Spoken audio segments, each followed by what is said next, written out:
Hello and how are you? Hey friends, welcome to the Shen Show. I am your host, Shenandoah Briscoe. Today is February 24th. That's Wednesday, February the 24th. That is 2021.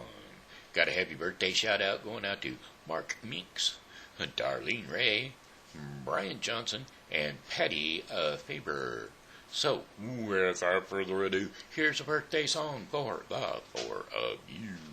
I said, hey, I heard it's your birthday today. So happy birthday, I'ma say. You know you're 1 more year older today, so happy birthday to you, I say. Nah, I said, hey, Patty. Hey, Brian. Hey, Darlene. Hey, Mark. Hey, I heard it's your birthday today. Oh, well, that's another trip around the sun that you made. You know, I heard you're 1 more year older today, so I hope you're enjoying your special happy birthday today, and many more. Ya cha cha cha cha. All right. Those birthday wishes are all for you. Okie dokie. I got some Shen Show likes. Those are folks that like or love the Shen Show. That would be Martin Kelly, Lynette Brackensiek Stewart, Tina Kleeschulte Ashbrook, Jamie O'Driscoll, and my pokey pal, Amanda Sue Little, as always. Alrighty then. What else we got going on today with the Shen Show? You know what? There might be some folks that like the Shen Show over there in YouTube. That's right. We might have some Shen Show likers from the old YouTube. Nope, nada. Well, I mean, I don't say nada. I just mean, but there are nobody made mention of it. How about the local weather forecast for the St. Charles viewing area? I'll give that to you, and then we'll get into commentary. All right. It looks like it's about 52 degrees out there right now, which is still a fine temperature for the day. It was 68, I think it crawled up to today. Anyway, partly cloudy skies early this evening with increasing clouds overnight. Lows are going to be near 30 degrees Fahrenheit with winds north to northwest at 10 to 20 miles per hour. And then tomorrow, February the 25th, mostly cloudy skies. Highs around 48 degrees Fahrenheit with winds light and variable. Clear to partly cloudy overnight with low temperatures around 30 degrees Fahrenheit. Winds are going to be light and variable eastwardly at 6 miles per hour. And then Friday, February the 26th, generally sunny skies despite a few afternoon clouds. Highs are going to be around 55 degrees Fahrenheit with winds southeast at 10 to 15 miles per hour. Chances of showers or a shower or two during the day or evening, followed by partly cloudy skies late at night. Lows around 37 degrees Fahrenheit with winds southwest at 5 to 10 miles per hour. Chances of rain 30%. And then, how about Saturday, February the 27th?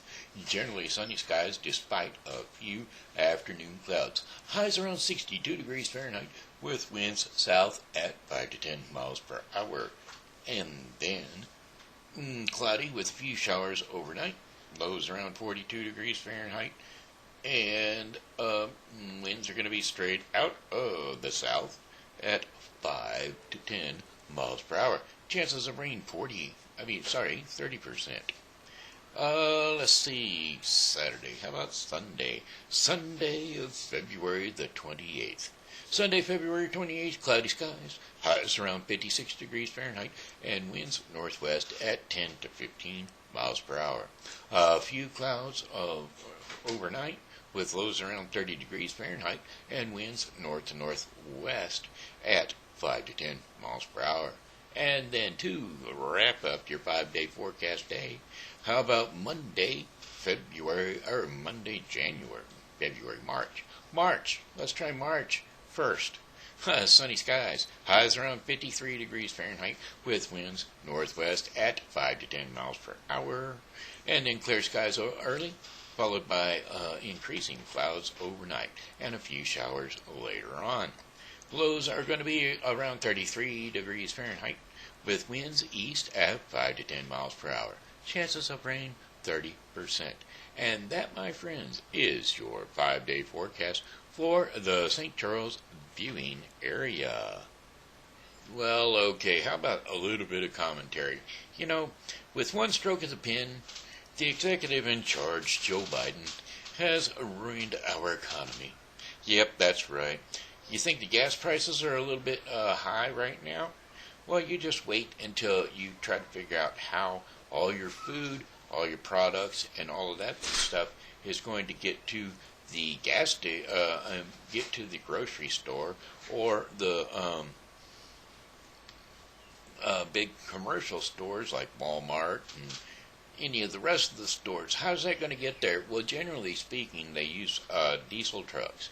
Diesel truck is a fossil fuel, and they use that. They make fossil fuels out of oil, and oil is drugged through a pipeline.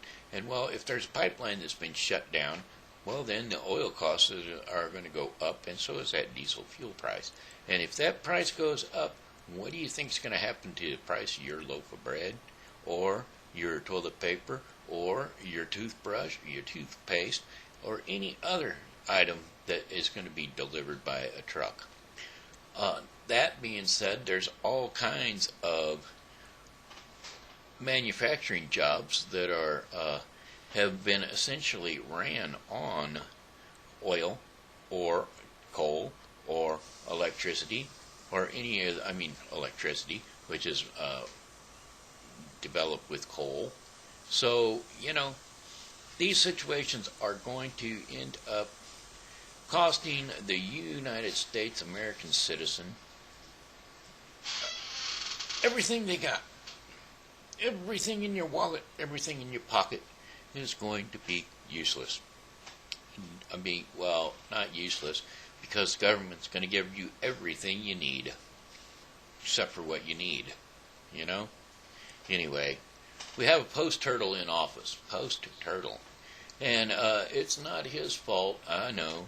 I say that it would be nice to have somebody in charge that knows what they're doing, but we've got a post-turtle there. Do you know what a post-turtle is? Well, here's your best way to explain that.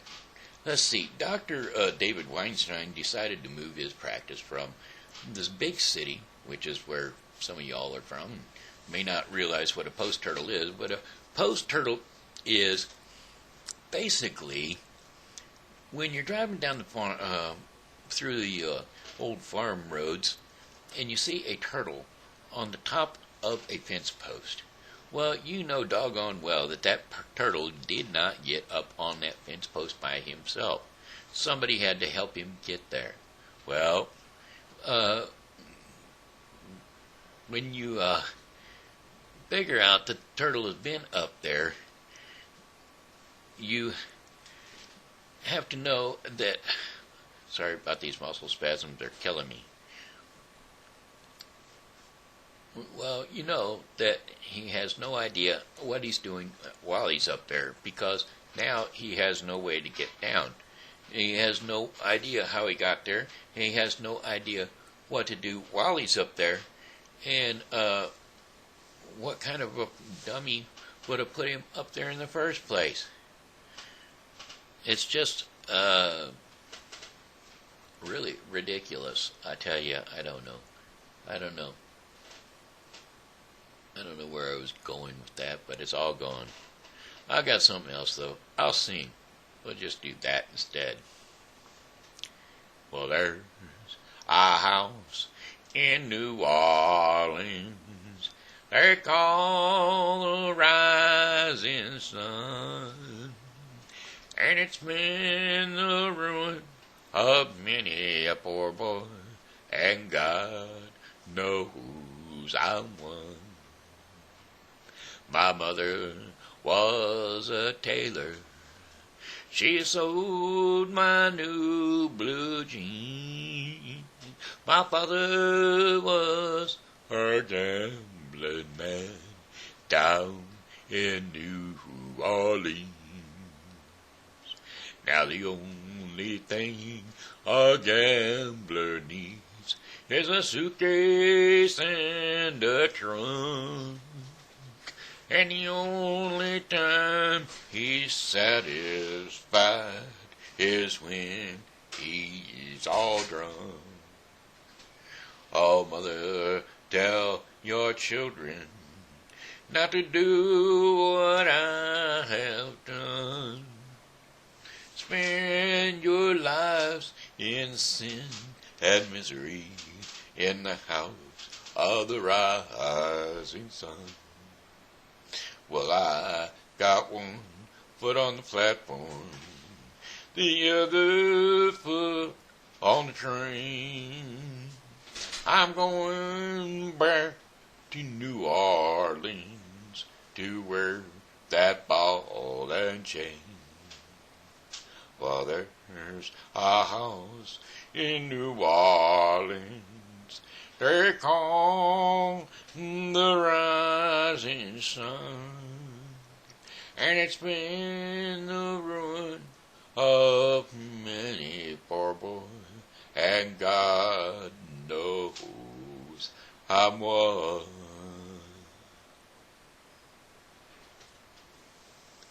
Well, every morning at the mine you could see him arrive. He said 6'6" and weighed 245, kind of broad at the shoulders and narrow at the hip, and everybody knew that you didn't give no lift to Big John.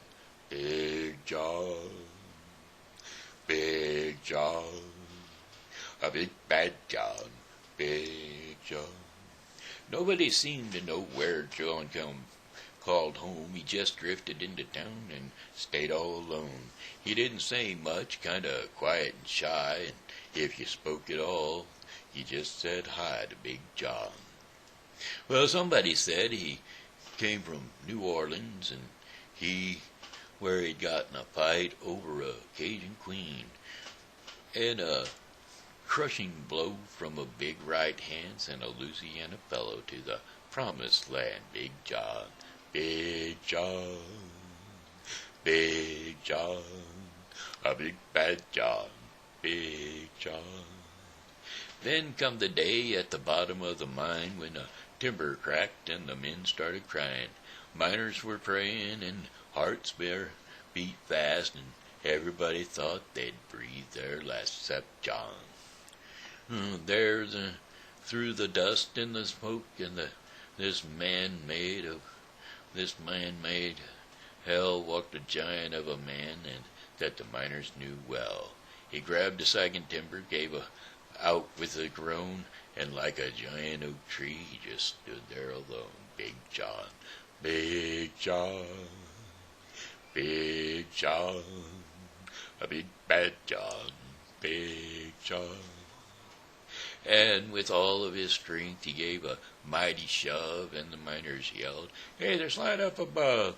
And 20 men scrambled from a would-be grave, and now there's only one left down there to save, a Big John. Well, with a jerk and with the jacks and the timbers, they started back down, and then they came a rumbling from it down in deep in the ground. And after the smoke and the gas belched out of that mine, everybody knew that it was the end of line for Big John. Big John, Big John, a big bad John, Big John. Now they never reopened that worthless pit that displaced a marble strand on it. And then these few words are written on that stand. At the bottom of this mine lies a big, big man. Big John, Big John, Big John, a big bad John, Big John, Big John, a Big John. Alright. Trailers for celery, rooms to let 50 cents. No fun, no pull, no bets. I ain't got no cigarettes. But 2 hours of a pushing broom buys an 8 for 12 4-bedroom. I'm a Man up means by no means king of the road. Third boxcar, midnight train, destination Bangor, right? Old worn out suit and shoes. I don't pay no a union due. I smoking old stogies I have found. Short but not too long a route. Well, I'm a man up means by no means king of the road. Well, I know every engineer on every train, all the children and all their names, every handout in every town, and every lock that ain't locked when no one's around.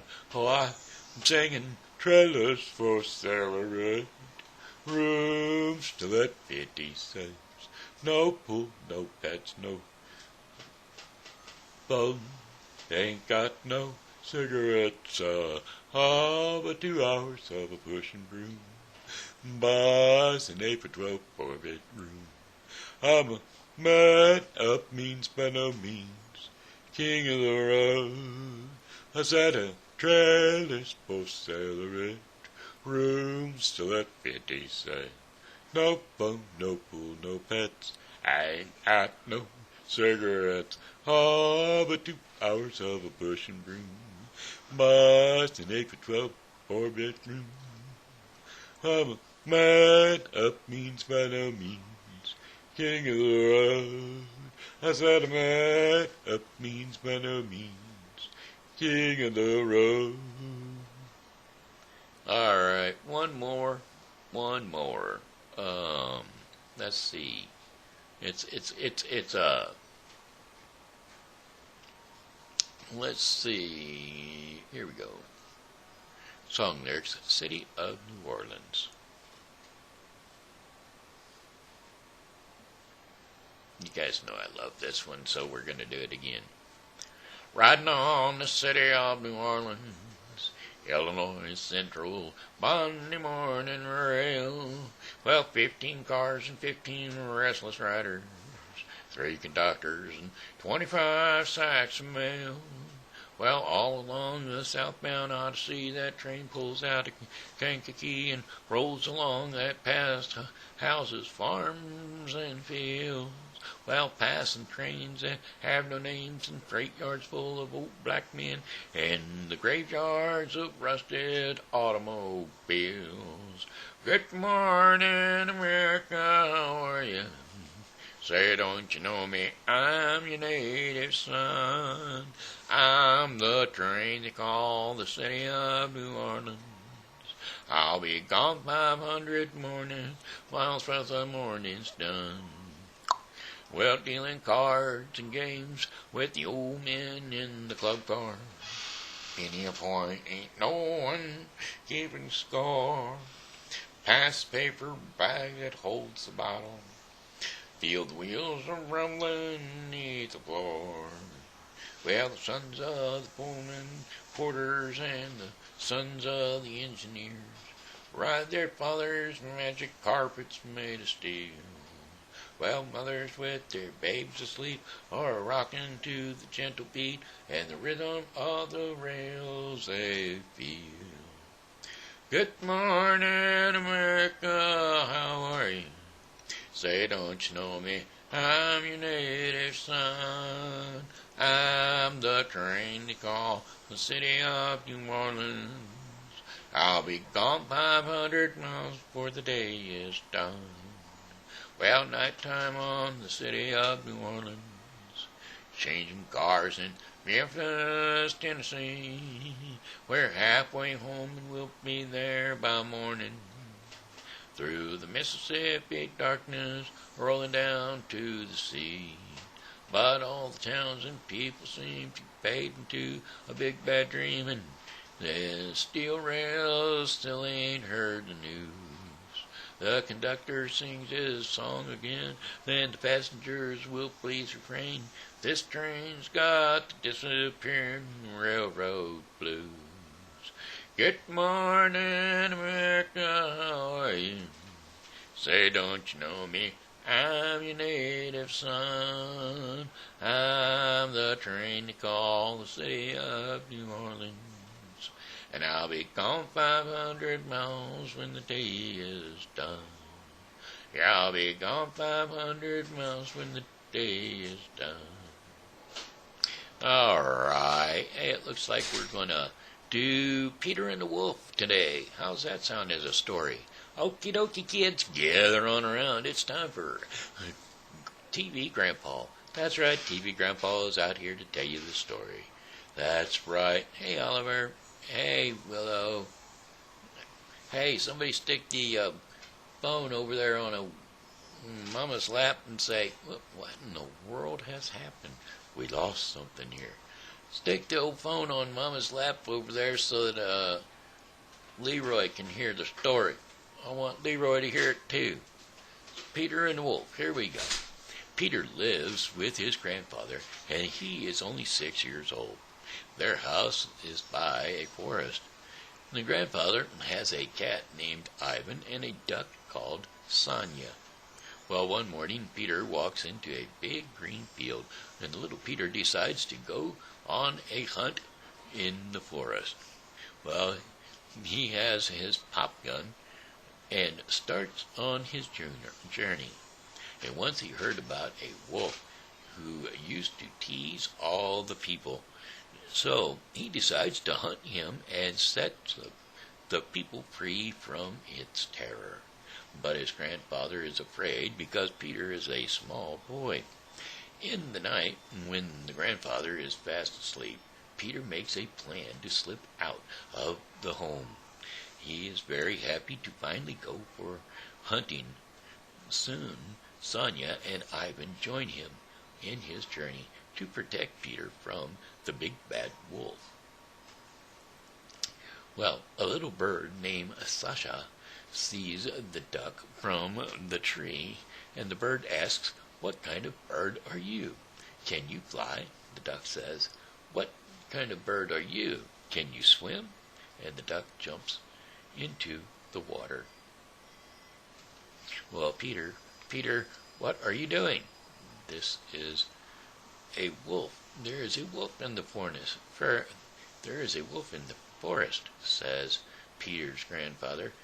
"I am not afraid of wolf," Peter says. Peter and his grandfather go home. Suddenly, a big wolf comes out of the forest, and the little bird flies into a tall tree. But the duck, oh no, the duck is out in the water. The wolf eats him up. And Peter is very angry at the wolf, and so he comes running. Peter has a rope, and the little bird helps Peter, and the bird flies around the wolf's head. Just then, Peter puts the rope around the wolf's tail, and he finally catches the wolf. They will take him to the zoo. Two big strong men take the wolf, and they walk to the zoo. Peter and his grandfather walk with them.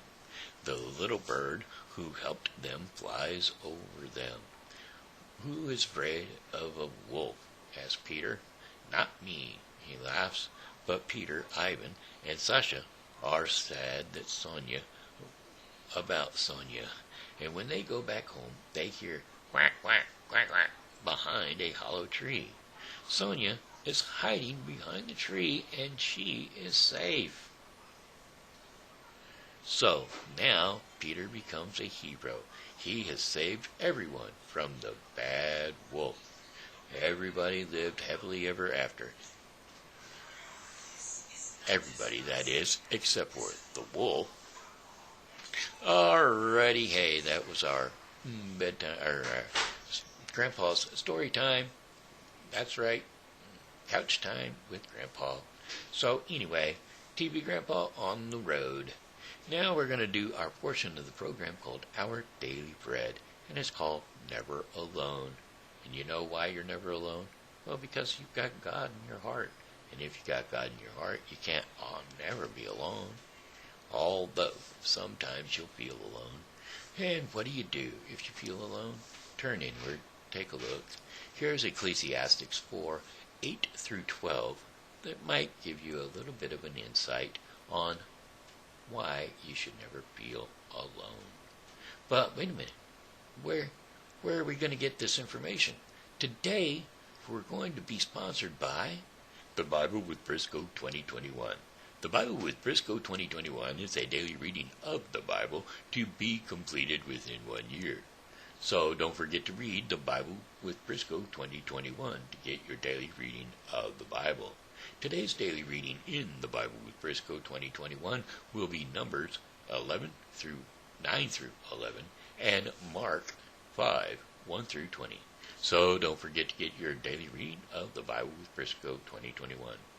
Okay, Ecclesiastes 4, 8 through 12. And here we go. There was a man all alone. He had neither son nor brother. There was no end to his toil. Yet his eyes were not content with his wealth. For whom am I toiling, he asked, and why am I depriving myself of enjoyment? This too is meaningless, a miserable business.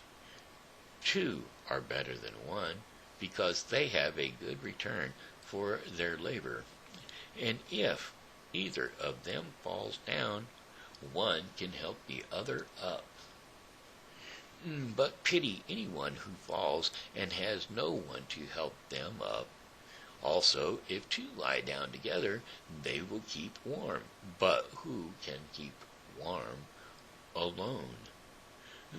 Though one may be overpowered, two can defend themselves, and a cord of three stands is not quickly broken. A cord of 3 strands is not quickly broken. So there you have it. That was Ecclesiastes 4, 8 through 12. And that concludes our Daily Bread portion of the program, which concludes the Shen Show for today. So, my friends, I'm going to have to say, well, goodbye, my friends. It's time to go. I said goodbye, my friends. It's time to go. I hate to leave you, but I really must go. So goodbye, my friends, goodbye. This here has been Shenandoah Briscoe saying hello and how are you? Thanks for tuning in to the Shen Show, and as always, you know, God loves you, and so do I. So come back and see me tomorrow because, well, hey, I'll be here, and I hope that you are too.